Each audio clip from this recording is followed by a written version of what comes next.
अरबी में तकरीर पेश करने के लिए दावत दूंगा खामसा क्लास के तालिब इल्म हसन नवाज से कि वो आएँ और आपके सामने अरबी में तकरीर पेश करें। हसन नवाज।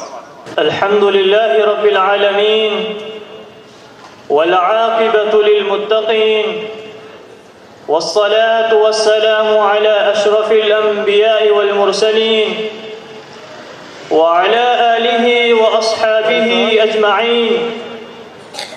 अम्मा बअद फ़अऊज़ु बिल्लाहि मिनश शैतानिर रजीम। बिस्मिल्लाहिर रहमानिर रहीम। वाअतसिमू बिहब्लिल्लाहि जमीअन वला तफ़र्रक़ू। सदक़ल्लाहुल अज़ीम। वक़ालन नबिय्यु सल्लल्लाहु अलैहि वसल्लम यदुल्लाहि अलल जमाअह औ कमा क़ालन नबिय्यु सल्लल्लाहु तआला अलैहि वसल्लम। ضيوفنا الكرام على المسرح والمستمعين الكرام، كما أنكم تعلمون بأني قد تلوت أمامكم قطعة آية من القرآن الكريم آنفا، وأريد في هذه الحفلة المباركة أن ألقي الضوء عليها.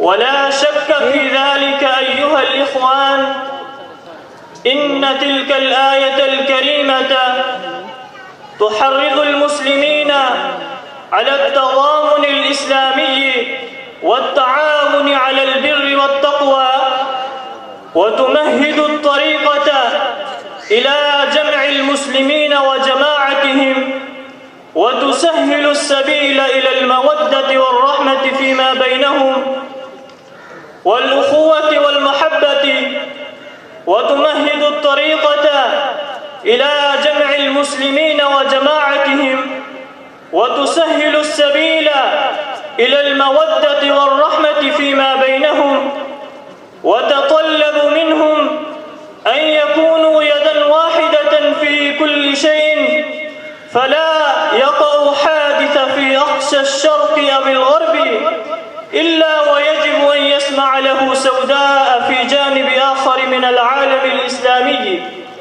أيها الإخوان، إن الأخوة الإسلامية تمثل أروع المعاني الإنسانية، هي أخوة إيمانية دينية تفوق أخوة الدم والمسلمون كلهم، كما أشار إليها القرآن بقوله إنما المؤمنون إخوة.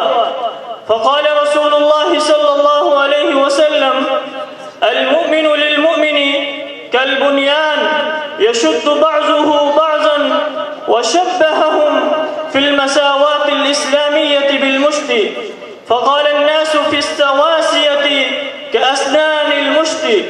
ولكن أقول مع الأسف الشديد أن الأمر ليس كذلك الآن، فلقد تكالب أعداء الإسلام عليهم من كل جانب، فالمسلمون هم طالبون أن يصبحوا جزءا من غيرهم في كل شيء، في الثقافة والأدب والفكر والاتجاه، أو يترك البلاد أو يموت من الرصاص أو لفحات التعسف والإرهاب. ولماذا فشل المسلمون؟ ما هو السبب الأصيل؟ وما هي العوامل الأساسية لتلك الكارثة؟ إذا رجعنا إلى الكتاب والسنة وجدنا أنه وقع هذا كله حينما نسيت هذه الأمة دروس الأخوة الإسلامية فيما بينها والتضامن الإسلامي الذي تمتاز به من غيرها، حينما فقدت ميزاتها التي تتميز بها من بين الأمم الأخرى. يا شباب المسلمين، افتحوا عيونكم من هذا السبات العميق، واجتمعوا على رصيف واحد، واذكروا قول نبيكم ولا تحاسدوا ولا تناجسوا ولا تباغضوا وكونوا عباد الله إخوانا، واجمعوا على أساس على حساب مصلحة الأمة الاجتماعية. وأقول قولي هذا أستغفر الله لي ولكم ولسائر المسلمين.